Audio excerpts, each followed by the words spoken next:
Tonight on 2020, a handsome captain, his beautiful family safe at home until a knock on the door. First thing I said, how many of them are dead?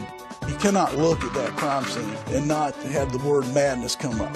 All of them gone, except the tiny toddler left alive in her crib. You just stop. The world stops. 25 years later, locked away in a cold case file, a shocking discovery. What was in this box is what proved to be the linchpin in this case. Yes, ma'am. I stopped dead in my tracks. You won't believe the twists this story takes. Why didn't he kill me? Why didn't he? Ooh. Witness. Here now, Elizabeth Vargas and Chris Cuomo. Hello, I'm Elizabeth Vargas. Chris is off tonight. Imagine having to live life with the excruciating murder of your wife and 2 of your 3 little children and never knowing for sure who did it. Or being the sole survivor of that rampage and not knowing why you were spared or if the killer was coming back for you. That was the agony 2 people lived with for nearly 25 years until a cold case turned red hot and a killer was brought to justice. Here's another look at the nightmare on Summer Hill Road.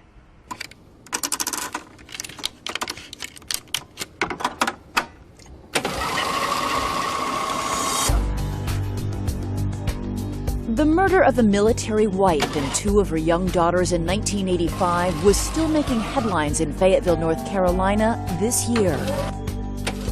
The loss of his children and his wife Katie would haunt former Air Force Captain Katie Eastburn forever.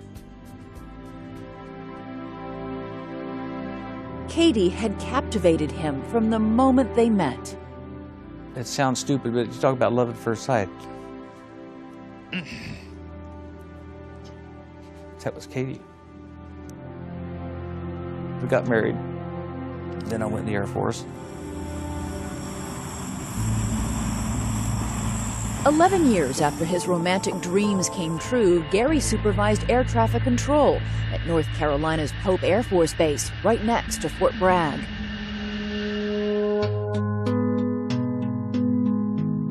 By then, Gary and Katie had 3 daughters, 5-year-old Kara, 3-year-old Erin, and Jana, just under 2. They lived at 367 Summer Hill Road. The next-door neighbors were Bob and Jeanette Seafeld. They were just precious, precious little girls. And what about Katie? Did you get to know her at all? I would say she's the most devoted mother I'd ever seen.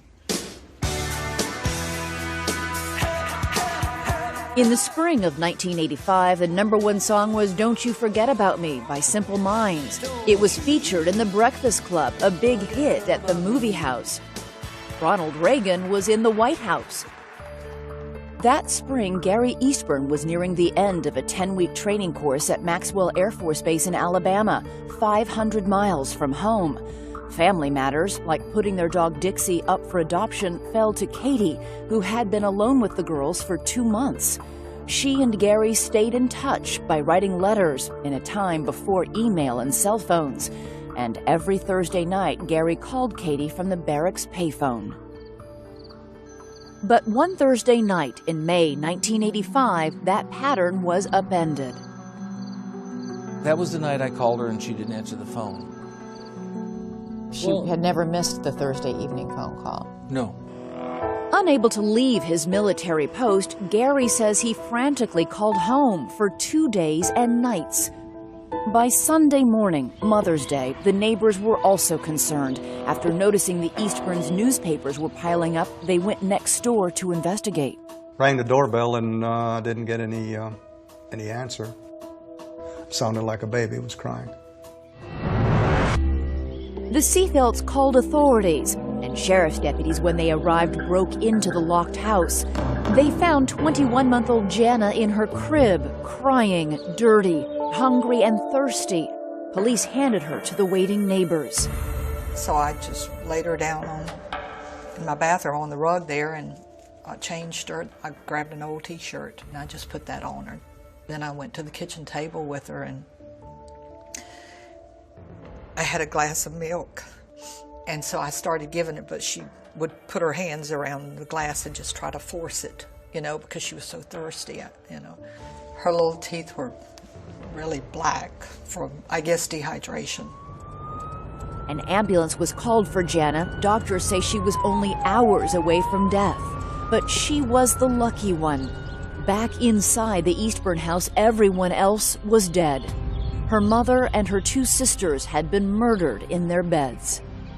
Calls went out to homicide detectives Robert Biddle and Jack Watts. I was, in fact, at my mother's house at the time because it was Mother's Day. It was right around between 12:30 and 1 that I got the call, and I proceeded over to Summer Hill. It was their first day on a horrific case that would involve them for more than 2 decades. The detectives took us through the former Eastburn home. Another family now lives there. And this is the first time we've been back in this house since 1985, and it's a strange feeling. It was in these rooms that they found the bodies of Aaron and Kara Eastburn and that of their mother, Katie, who had been murdered and raped. Here, in this area here, was her sneakers. The lace is still tied. I think her panties were there. And they had been cut off of her? Yeah, yes, ma'am. This is the room in which Jana was left. She was left in this room. In the crib? In the crib in here. Police believe the surviving toddler was in that crib for nearly 3 days before neighbors heard her cries, and that the murders going on around her happened on that Thursday night. Her mother didn't answer the phone. As we came down the hall, Aaron was laying over here on this side. On this side of the bed? On this side of the bed. Katie was over about where the edge of this bed is right here. She was laying over here on her back. And her blouse was pulled apart, blouse and bra, and her throat was cut. Both multiple stab wounds. Down the hall from her mother and her 3-year-old sister, police found 5-year-old Kara in the same condition. Police think she was trying to hide from the killer. She was found in her bed, under a Star Wars blanket. There was multiple stab wounds to her chest, and also her throat had been cut. I can picture that little baby there with that blanket over her head trying to hide. That's the picture I see.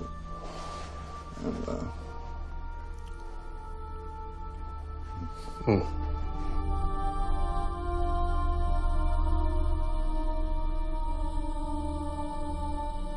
And I was in the dorm room and someone said, "Hey, Gary, you got a phone call." I go, "Oh, good, it's her." He said, "Some detective." The first thing I said, "How many of them are dead?" He wouldn't tell me anything. He just said there had been a death in the family and that I needed to get home as soon as possible. It was a 2-hour flight that Mother's Day evening, and Gary Eastburn spent every second of it worrying about what had happened to his family. Detectives had waited to give him the news in person. I remember how emotional he was, and he kind of broke down. Oh yeah, that was. I don't know. It's hard to explain. You just stop, and the world stops. Detectives say they found the bodies of Catherine Eastburn and her 2 children. Their throats had been slashed. Scares me. Terrifies me for them. Really does. Who would do such a thing? I mean, you cannot look at that crime scene or hear about that crime scene and not just have the word madness come up. People wanted whoever could kill a mother and 2 tiny girls off the street. Exactly. The Sheriff's Department really felt a huge amount of pressure to solve this thing and solve it quickly. Desperate police turned to Jana, the only survivor. What did she see or hear that night? Was there anything detectives and a child psychologist could learn from a traumatized toddler? You'll meet her when our story continues.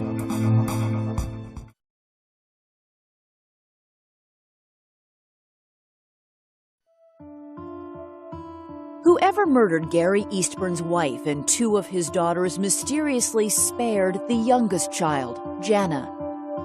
I was so relieved to find that one was still alive. She saved me, I think. Jana did? Yeah. If they'd all been gone? Whew. I don't know what I would have done. She gave you a reason to go on. She did. Detectives wonder whether the little survivor might help them, too. They are so desperate for leads, they try something extraordinary, taking Jana to visit with a child psychologist, Dr. Helen Brantley. At one point, Jana kisses a picture of her murdered mother.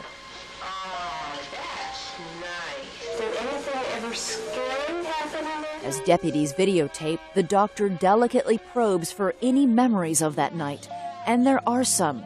In her report to the authorities, Brantley writes Jana said, quote, "Hide from the burglar so he doesn't get us," and "He's going to come get me." She talked about hiding, and at one point she said, "Shh, be quiet. I can't kill her anymore."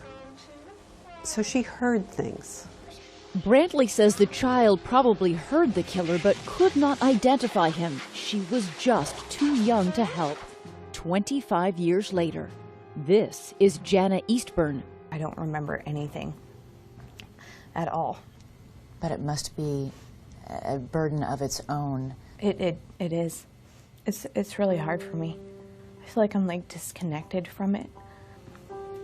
My biggest thing is why didn't he kill me? Why didn't he? I don't know. Obviously, I think I was left here for my dad. Why do you think the killer spared her? If he was willing to kill a 5-year-old and a 3-year-old, why stop at the baby? She was young. She probably couldn't identify him. He was more concerned about the individuals that possibly could identify him. Jana may not have been able to help, but in the days after the murders, detectives soon found others who could. A woman down the street tells them she saw a car parked near the crime scene, a little white Chevy Chevette. Then Patrick Cohn, a 20-year-old from around the block, flags down a deputy.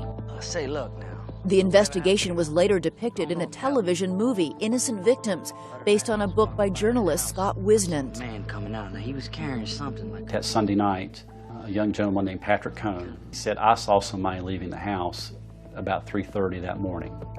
A man comes down the driveway with a bag over his back. He passes Pat within 3 feet and he says to Pat, "I'm getting an early start today." Cohn helped create a composite, giving police their first idea of what the killer might look like. Detectives also learned that Katie had written to Gary about a man who adopted the family dog just days before the killings. She mentioned that he'd come over and said he seemed like a pretty nice guy. Earlier today, authorities issued a press release requesting information on an individual who apparently picked up the family pet, Dixie. The man who adopted the dog is Tim Hennis, a 27-year-old Army sergeant married with a 2-month-old daughter. And when they see that news broadcast, Hennis and his wife Angela come forward. I think he expected to go down there, give a statement, and be cleared and sent home. The detectives say Hennis looked strangely familiar. I stopped dead in my tracks. They realize he's the spitting image of the composite. Police ask, and Hennis readily agrees to give hair, blood, and fingerprint samples. He had no idea that at the same time, witness Patrick Cohn was pointing to his picture in this photo lineup. No hesitation. There's number 2, just that fast. The detectives' interest grew even stronger when they escorted Hennis and his wife to their car, a little white Chevy Chevette. Later that night, Tim Hennis is arrested. Investigators say the arrest of Army Sergeant Timothy Hennis early this morning capped off one of the most intensive murder investigations in Cumberland County history. With Hennis in custody, investigators continue to build the case against him. Police learned before the bodies were discovered that someone had used Katie Eastburn's ATM card. Bank transaction records led detectives to the next customer to use the machine. And she ultimately picked Tim Hennis out of a photo lineup and said, "That's the man I saw use the ATM right before I did." You follow the evidence, and around every corner, there stood Tim Hennis. Every corner we turned, there was Tim looking right back at us. Why would a family man with a daughter about the same age as Jana Eastburn and no history of violence commit such a heinous crime? Police trace his motive to something he failed to tell them. On the night of the murders, with his wife and baby daughter out of town, Hennis went to see an ex-girlfriend. Police say when she rejected his advances, he went out into the night looking for sex. They say he wound up at Katie Eastburn's, whom he had met 2 days earlier when he adopted their dog. And Katie Eastburn was a very attractive woman, young and attractive. He went over there, and I think he misread her. It went too far, and then he had to kill everybody. But, I mean, that's a big leap. Sure it is. To go from wanting to have sex with a woman to butchering her and her 2 little girls. I understand that, but I don't know what else, I don't know how else you can describe what happened in that house or why he was there. Why all the rage in this, the overkill? He just went over the edge. He is capable of extramarital sex just like millions of other men in this world are. Does that mean he's capable of holding a knife to a 5-year-old's throat and cutting it from ear to ear? A jury would answer that question in a trial that began a year after the murders and packed the courthouse. Courtroom seats for the Hennis trial have been at a premium these past weeks. I'm curious of what's going to happen and how the family's reacting to it. People literally were getting in fights, lining up to get in the courtroom the morning of the trials. Billy Richardson was one of Tim Hennis's lawyers and was quick to point out to the jury that there was plenty of physical evidence, fingerprints, hair, footprints. None of it matched his client. At a time before routine DNA testing, even semen found during Katie Eastburn's autopsy led nowhere. There is a significant amount of foreign evidence in that house showing that a male has been in that house that is not Captain Eastburn and is not Tim Hennis. Well, who the heck is it? Were you satisfied that they had the man who killed your family? Absolutely. Late on the afternoon of July 4th, 1986, the jury returned its verdict. Tim Hennis was found guilty on all counts. 4 days later, he was sentenced to death. Did you feel that's what he deserved? Yes, ma'am. Why? Well, Aaron Eastburn, Katie Eastburn, Kara Eastburn, that's why. With Tim Hennis on death row, it seemed the case of the horrors on Summerhill Road was closed. But then the mystery only deepened. In his prison cell, Tim Hennis receives a letter. It reads, "Dear Mr. Hennis, I did the crime. I murdered the Eastburns. Sorry you're doing the time. Thanks, Mr. X." Is the wrong man about to be executed? Every fiber in my being believed he's innocent. Stay with us.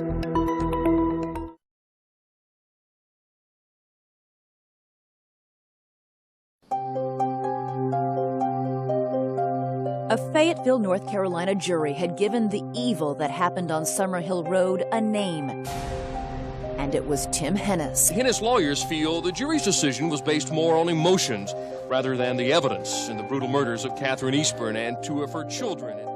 In spite of the verdict, Hennis's lawyers and his family continued to insist he was no killer. We knew that he was innocent. On death row, the man convicted of murdering Katie Eastburn and her 2 daughters gets regular visits from his wife, Angela, and their daughter, Christina. There was a plexiglass wall that would separate him from his daughter, and she would beat her fist on the wall and, open it, Daddy. I wanted open it, Daddy. And that was the hardest thing for him to take. Hennis holds a dream common among the condemned, a second chance. And from the moment of his conviction, his lawyers were fighting for a new trial.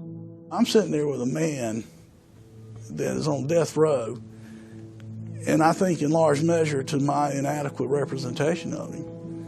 And that's a hell of a burden to carry. That burden would be lifted when, in a precedent-setting decision, the state Supreme Court overturned the guilty verdict. It found the trial judge had allowed prosecutors to inflame the jury with a graphic parade of disturbing photos of the dead victims projected over the defendant's head. This huge image of grotesque violence. The jurors couldn't help but see him at the same time they were seeing these bodies. It was awful. After he had spent more than 2 years on death row, the High Court awarded Tim Hennis a new trial. The second trial begins in 1989, 4 years after the murders. The prosecution's case is still strong. Their star witness, Patrick Cohn, is back to swear again that he saw Hennis leaving the scene of the crime. There's something about sitting in the courtroom and there's a person that has placed their hand on the Bible and said, I swear before Almighty God that I'm going to tell the truth. And then that person takes their finger and they go, that man's sitting right next to the defense counsel. And that is compelling drama. But in this new trial, the defense unleashes a string of surprises, including a compelling new witness of their own. The defense had found a newspaper carrier in the neighborhood. She saw a shortish white male leaving the house with long, stringy hair. Clearly not Tim Hennis. The defense emphasized no physical evidence tying Hennis to the crime scene, and they noted there were other potential suspects, like the mysterious Mr. X, who was mailing letters to Hennis and authorities taking credit for the crimes. Do you think whoever wrote that committed the crime? The one rule I have in this case is nothing in this case surprises me. The second trial was filled with surprises, but the most explosive was a new strategy. The defendant himself took the witness stand. In the first trial, defense lawyers had decided against that. They worried that the muscular 6'4" Hennis was a big man with a short fuse and a bad attitude. I thought he probably was arrogant human beings that I'd ever seen. His own lawyers were afraid Hennis might be set off by a prosecutor. What were you afraid would happen if Tim took the stand? I thought Tim would come out over the witness table and get in a fight with him, really. But keeping Hennis off the stand hadn't kept him from being convicted, and the second jury hears Hennis himself swear he didn't do it. But do they believe him? The husband and father of the victims, Captain Katie Eastburn, wasn't convinced. Did anything in that second trial make you doubt, even for a second, that Tim Hennis is the person who killed your wife and daughters? No. I put my hand on heart and say no. He's guilty. He did it. The jury in the first trial thought Tim Hennis did it too. They sent him to death row. But not this jury. On April 19, 1989, they set Tim Hennis free. After more than a month of testimony, the jury found Hennis innocent on triple murder charges. They did not prove to us that he was definitely guilty. It was just a whole lot of circumstantial evidence. What was that moment like when you heard the verdict? Well, I felt like we had won the big one. And I felt relief because I felt like now I didn't have that burden of knowing an innocent man was on death row because of my inadequacy. And he got to hold his daughter, who is now 4 years old, leaving the courthouse. It was a happy moment for him and his family. The joy and relief had changed hands. Now, after the second trial, it was Katie Eastburn and his family who were shocked. What was your reaction when you watched him walk out, a free man? Set me back a bit. Were you angry? I was angry, yes, but I tried to get myself to the point where I says, you know, no matter innocent or guilty in this trial, you just got to let it go. I guess it's kind of hard to believe it's finally here. 9, 10. Ready or not? A month after he was freed, Tim Hennis and his wife Angela were paid to appear on A Current Affair. They were out to get somebody, just somebody that they could pin it on and get it out of the news. And you didn't do it? No, I did not. Tim Hennis was cleared. Decades passed, but no new suspects emerged. Whoever slaughtered the family on Summer Hill Road had gotten away with it. The killer, for the past 20 years, has walked free. Have you ever thought about that during that time? Oh, yeah. About the fact that somewhere, someplace, somebody who committed barbaric, horrible murders is enjoying a cup of coffee or the sunrise. Or his children. Or his children. Yeah. As the years went by, what happened on Summerhill Road was all but forgotten. Until one day, a cold case detective took another look. What was in this box is what proved to be the linchpin in this case. Yes, ma'am.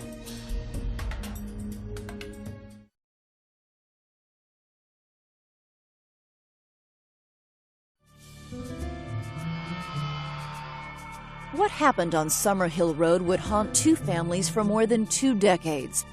Gary Eastburn says in those years he focused on the only child the killer had spared, Jana, his youngest daughter. Jana was my first, second, third, fourth, and fifth priorities. Her well-being. He's always given me anything I've needed or wanted and always been there for me. Captain Eastburn transferred to an Air Force base north of London, and there he met an English nurse and married her in 1991. Jana was 8 years old at the time and now had a stepmother. And she really is the only mom that I've ever known, and I wouldn't want her to feel any other way about that. As for Tim Hennis, after he was set free, he returned to his family and resumed his career in the Army, which often took him away from home and hearth. He served in the first Desert Storm War. He served in the war in Somalia. He got promoted multiple times, and nothing but good marks. Journalist Scott Wisnett, who wrote the book Innocent Victims, later an ABC television movie, says the title refers to both the Eastburns and Tim Hennis. And the point of view was that Tim Hennis was not guilty of these crimes. Shortly after the second trial, a book came out called Innocent Victims. Did you read the book or watch the show? I've never read the book, never seen the show. I was asked that question you just asked, and they asked me, did I read the book? And I said, I have not. And they said, why not? And I said, I don't read fiction. Not guilty. I think the book probably annoyed him. The TV movie pissed him off. Mr. Hennis, you are free to go. And they still thought they had the right guy all along. Yeah. I have a warrant for your arrest. The book and the movie suggested that after police wrongly arrested Tim Hennis, they failed to investigate any other leads or potential suspects. Look at that. Nothing on that board relates to Tim Hennis. The movie ends with a reminder that the case was never closed. We've got a 25-year-old case that hasn't been solved. If there ever was a case that cried for justice, that cried for looking at all the facts, looking at all the evidence, it's this case. The case that once transfixed Fayetteville, North Carolina, had become a box on a shelf, a time capsule of an unsolved crime. And there it sat, year after year. And this section here is going to be predominantly for all homicide investigations. 20 years after the murders, Captain Larry Trotter of the Cumberland County Sheriff's Department was working the Cold Cases Unit. So you were looking up at a shelf one day and noticed what? I saw a box that large and realized there had to be something pretty significant to it. Then obviously put a lot of work into it for a case that didn't get solved. Here we have Catherine Eastburn's necklace. Sifting the evidence from the killings of Katie, Kara, and Aaron, a necklace, a lock of hair, bloody bedding, Trotter found the one clue that would lead to the real killer. This is going to be a swab from Catherine Eastburn. It would be the vaginal swab box. The vaginal swab. What was in this box is what proved to be the linchpin in this case. Yes, ma'am. The DNA. Yes, ma'am. The DNA. Authorities say vaginal swabs from Katie Eastburn's autopsy contained semen from the man who they say raped and then killed her and her daughters. When the crime was investigated in the mid-'80s, DNA testing was not available, but it was now. Captain Trotter sent the swab off to the state crime lab. Detectives called Gary Eastburn with the results. I'm the one who called Gary. I said, are you sitting down? He said, no, should I? And I said, take a seat, take a deep seat. The killer revealed. Stay with us.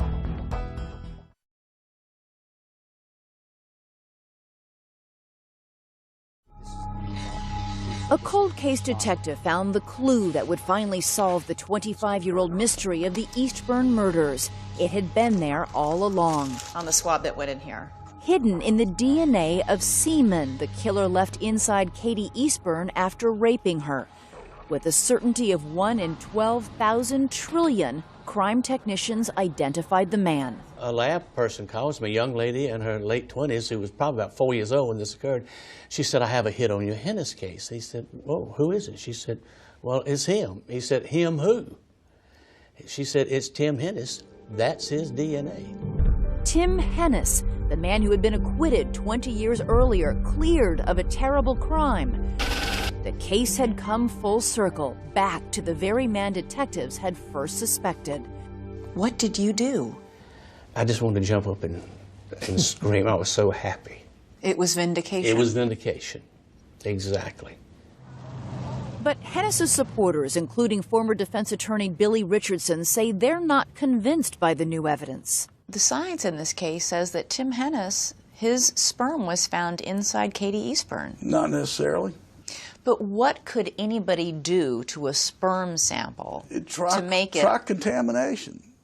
I mean, the stuff's in with all the other stuff. I mean, you can't convince me that somebody hadn't put the stuff and mixed it all together. Mix what all together, though? There's only one sperm sample in all of those evidence boxes. That comes from the inside of... That lab has been called into question numerous times. I mean, there's an investigation going on right now. I still don't think he did this. Something is wrong. Scott Wisnant, who wrote a book proclaiming Hennis's innocence, refuses to believe he was fooled. How could he be guilty of this? You know, how could he mislead all these people all this time? How did he pull this off? It shook me to the foundation. If Hennis's supporters were shocked, imagine the reaction of the husband and the father of the victims, Gary Eastburn. I'm the one who called Gary, and I said, we've got some DNA reports. They match Tim Hennis. You could have knocked me over with a feather when I got that call that day. And there was this long silence, and I kept saying, Gary, Gary, Gary. I started crying. It was just hit with this wave of emotion. I just like, God, I don't believe it. And got one more shot to see this man get justice. Just one thing now stood between Gary Eastburn and justice: the Constitution. It prohibits double jeopardy, trying somebody 2 times for the same crime. But determined prosecutors discovered a little-known loophole. The state couldn't touch Hennis, but because he was a soldier, the U.S. Army could. They ordered Hennis out of retirement and back into uniform. And he got knocked on the door and said, you're reactivated, you're coming to the Army. And he was furious about it, understandably. I mean, he had carved out a life for himself. What is this about? Hennis had retired to Washington State near Seattle, something the Eastburns were shocked to find out, because that's where Gary Eastburn and his second wife had also settled, as had Jana and her boyfriend Brenton Siebenbaum. This guy lived 30 minutes from us. All the way across the United States, this guy lived 30 minutes from us. It's a pretty amazing coincidence. Scary. How's my girlfriend supposed to sleep at night, knowing that this man's walking around free?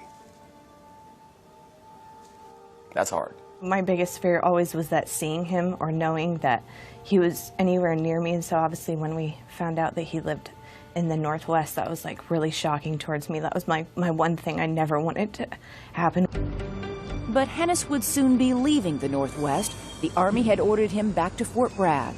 I'll tell you again, you need to be back over there, not near the sidewalk.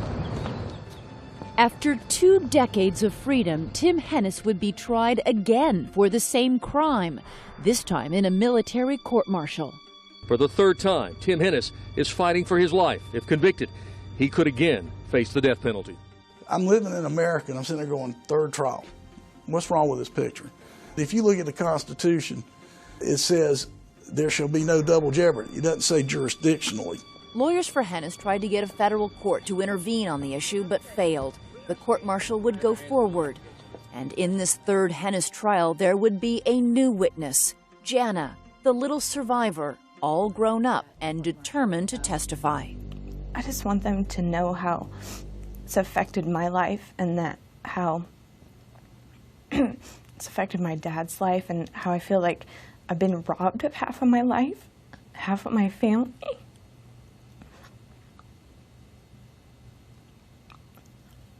And I just want to have closure for them, really. They deserve that. When we come back, Tim Hennis's own lawyers suggest he has been keeping a secret, a shocking new defense bombshell, and a third verdict next.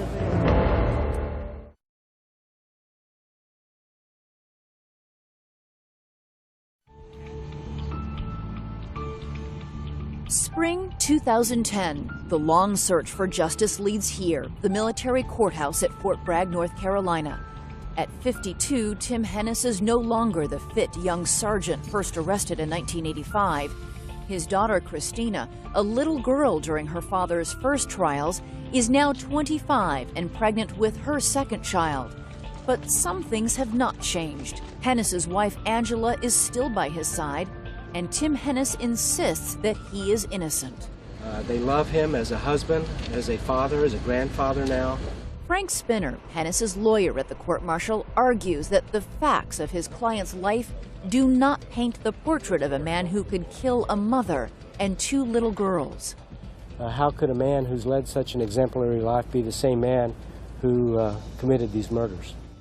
Tim Hennis, after his acquittal, went back into the military, served this country with distinction, raised his family, and has never committed a crime.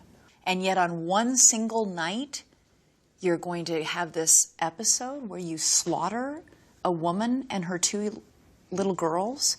How does that add up? I don't know that it adds up. I just know that it occurred, and I don't have the answer why he did this or what pushed him over the edge. I don't know. The detectives say at this point motive doesn't matter. There is now physical evidence, DNA, linking Hennis to the rape and murders. What we tried to show is that no, DNA evidence does not make a case open and shut. Hennis's lawyers astonished the courtroom, arguing the DNA doesn't prove Hennis raped or killed anyone, only that he and Katie Eastburn had sex. And he went further. He suggests that with her husband away on duty, Katie was lonely, and that the sex was consensual. When the defense attorney said that, you could literally hear the air go out of that room. I mean, everybody went. It was just an unbelievable moment. When the lawyer sits there and is calling your wife a whore, and then sits there and turns around and gloats at the prosecution saying, I think I hit his hot spot there. That's uncalled for. That's unprofessional. You have been in touch with Tim. Yes. Did Tim agree with the decision for his lawyer to say there might have been consensual sex between Tim and Katie Eastburn? In fairness, I'm not asking that question. So you haven't asked him whether or not he ever had sex with Katie Eastburn? I've asked him that. I asked him that 20 years ago. What did he say? No. Now saying that he may have, and that Katie Eastburn was a willing partner, was seen as a desperate, last-minute, last chance for the defense. And the men and women on the jury, all soldiers themselves, didn't buy it. As the military panel members walked in, some looked at Sergeant Hennis. The verdict was then handed to the judge and then handed back to the... On April 8th of 2010, they found Tim Hennis guilty of the murders of Katie, Kara, and Aaron Eastburn. He was led away in handcuffs, and for the second time in his life, Tim Hennis was sentenced to death. Timothy Hennis maintains his innocence, will continue to maintain his innocence, and we will fight for a reversal of his conviction on appeal. Minutes after the verdict Gary Eastburn had waited 20 years to hear, he and his daughter spoke to the press. The man who had suffered so much had something to say to the family of the man found responsible. My heart goes out to them.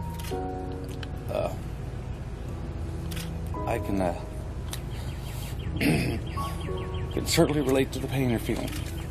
And my heart goes out to them.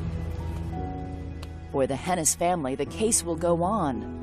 And I hope none of you feel that I'm gloating over this. I'm not. I just feel like justice has finally been done. For the family that once lived in the house on Summerhill Road, it is finally over. Tim Hennis is currently on death row in a military prison in Fort Leavenworth, Kansas, appealing his conviction. That's our program for tonight, but stay tuned for Nightline after your local news. I'm Elizabeth Vargas. For all of us at 2020 and ABC News, have a great night.